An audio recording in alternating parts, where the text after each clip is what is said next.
Jadi Bapak Ibu sekalian, jangan salah paham, dikira kalau sudah lulus graduasi pemerintah sudah tidak bisa memberikan apapun. Malah justru kalau panjenengan graduasi, peluang untuk memperoleh bantuan-bantuan yang lebih besar untuk supaya bisa lebih mandiri dan berdaya. Maka itu Bapak Ibu sekalian, mudah-mudahan ya setelah ini nanti punya peluang untuk bisa berusaha lebih maju lagi. Inilah Bapak Ibu sekalian, ini para graduator ini. Jadi bansos itu sementara, berdaya selamanya. Maka saya terus terang, pertanyaan besar kalau ada orang menerima bansos itu lebih dari 10 tahun, bahkan 15 tahun. Itu sudah menikmati kelasnya itu. Kami Pak Rektor akan mengevaluasi penerima manfaat ini setiap 5 tahun sekali. Karena apa? Karena kita ingin naik kelas. Tidak ingin hanya cuma Bapak Ibu sekalian ini tiap bulan, tiap tahun menerima bansos. Itu demotivasi. Kecuali yang lansia atau penyandang disabilitas. Tapi kalau yang usia produktif, fungsi-fungsi sosialnya utuh, ya tidak seharusnya kita tiap bulan hanya mengandalkan bansos. Nah, ini ada perwakilan dari sejumlah kementerian, tadi sudah disebut, ada dari Kemenko Pemberdayaan Masyarakat, ada dari Bappenas, Bu Tirta, ada dari BP Taskin, ada dari BRI, dan juga banyak lagi dari PT POS, dari mana lagi yang belum saya sebut, nanti kita sambil jalan kita sebut satu persatu, tapi ini kira-kira konsep dari Presiden. Kalau dulu, ini yang baru aja, kalau dulu lebih banyak di social protection, bansos-bansosnya terus, tapi Presiden ingin diperkuat pemberdayaannya, sehingga seimbang antara pemberdayaan dengan perlindungan sosial. Ibu bapak sekalian, panjenengan tak beri informasi, yang namanya perlindungan dan jaminan sosial itu program sementara untuk memenuhi kebutuhan dasar. PKH itu sifatnya sementara. Bansos pangan non tunai itu juga sifatnya sementara. Untuk apa? Untuk memenuhi kebutuhan dasar Bapak Ibu sekalian bagi yang hamil, supaya beli makanan-makanan untuk asupan ibu hamil. Yang punya bayi untuk beli makanan asupan bayi. Jadi sudah jelas peruntukannya. Tidak bisa PKH digunakan untuk beli rokok. Tidak boleh, itu dilarang. Apalagi untuk judol, untuk judi online, tidak bisa. Sudah jelas peruntukannya, jelas nggih? Nah, selama ini orang memahami, mungkin sebagian masih keliru memahami bansos ini, sehingga bansos itu dikira ya bisa dipergunakan untuk apapun. Nah, setelah itu apa? Setelah itu yang lebih penting sebelah kanan yang bundar itu adalah pemberdayaan. Bukan berarti Bapak nggak punya bantuan lagi, bisa dibantu dengan program pemberdayaan dan lebih besar daripada bansos. Misalnya sekarang ada usaha bakso, nanti bisa diberi bantuan modal, kredit dengan bunga murah atau bisa jadi tanpa bunga, tergantung program mana yang nanti akan dipilih. Jadi kalau Bapak Ibu sekalian program pindah ke pemberdayaan sosial, peluangnya lebih besar untuk bisa lebih berdaya. Maka Bapak Ibu sekalian, panjenengan ini nanti ya, kalau sudah graduasi bukan berarti terus gak dapat apa-apa.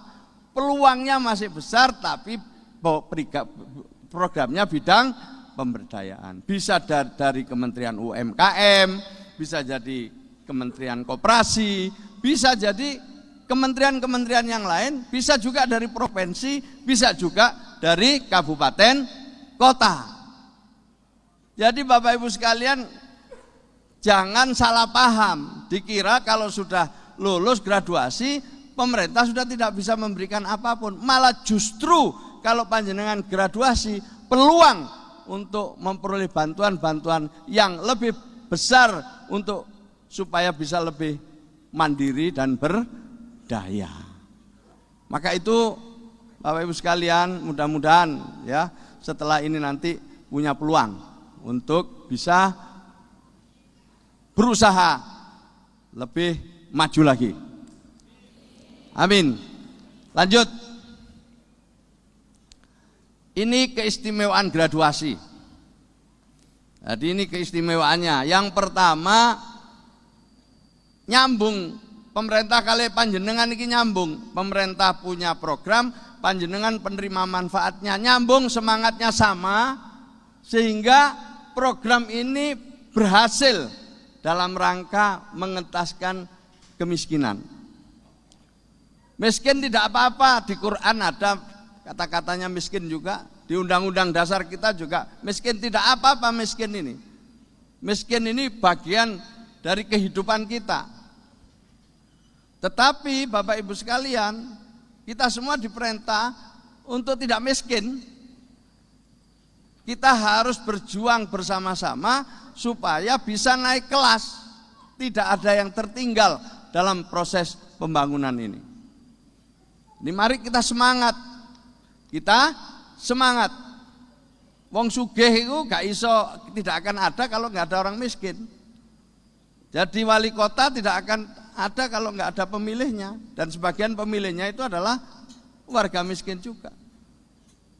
Maka itu sekarang Bapak Ibu sekalian, miskin tidak miskin itu adalah satu kesatuan yang tidak dipisahkan, tidak bisa dipisahkan.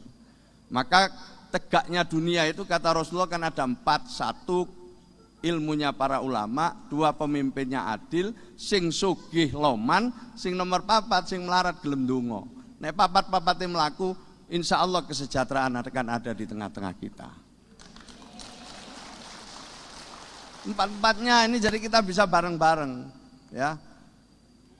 Bahkan ada satu riwayat yang menjelaskan jangan sampai wong melarat itu langsung lapor nang Gusti Allah, bahaya.